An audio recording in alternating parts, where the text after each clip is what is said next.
Hi, Alan Breeze, UKIP Bishop Auckland, and also candidate for the EU elections. Tonight we've been invited to attend the hustings at Durham University, and I'd like to go through the points that I wish to make on my introductory address. Maybe because we're not sure whether we're going to be able to get video of that anyway, so I'd like my points to be available on a wider basis. On the panel, I will be the only Brexit supporting candidate, thanks to the Brexit party themselves not attending. Tonight will be filled with hundreds of reasons from the other parties as to why we should remain within the EU. But I believe there is one single argument that trumps all the other arguments, and that is we must be able to run our own country in a democratic manner. And what democracy means in this country with our representative parliament is that if we are not happy with the way that the previous government has been running the country, then we have the power to vote for an alternative party in the next general election with the possibility of removing that party. Our representative democracy has been put under great strain, particularly since 2017.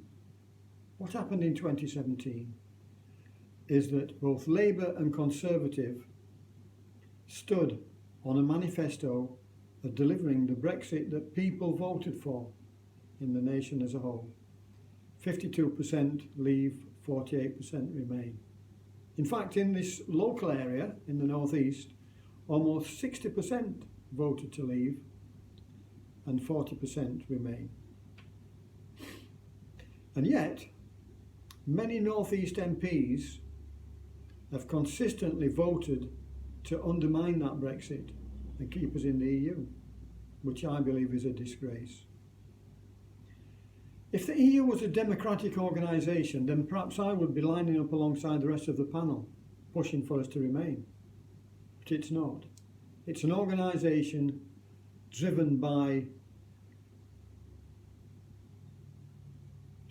it's an organisation not driven by the people, but driven by global lobbyists who work alongside the EU Commission in drafting legislation to benefit their own organisations, often at the expense of the small trader. Unlike the UK Parliament, the EU Parliament has no powers to create legislation. And with the added voting rules brought in by the Lisbon Treaty, they also have great difficulty blocking any legislation put through by the Commission. UKIP therefore stand as the party defending our democracy, whilst all the other parties are prepared to cede it to the undemocratic EU. The only other party at these EU elections fighting for EU democracy are the Brexit party, which is quite ironic really, considering that as a party they are not run on democratic lines. They have recruited registered supporters at £25 a head, but they are not members with rights and powers. I therefore submit that the most effective way to send a message to our government that we must leave the European Union is to vote UKIP, both now and in the future. Thank you very much.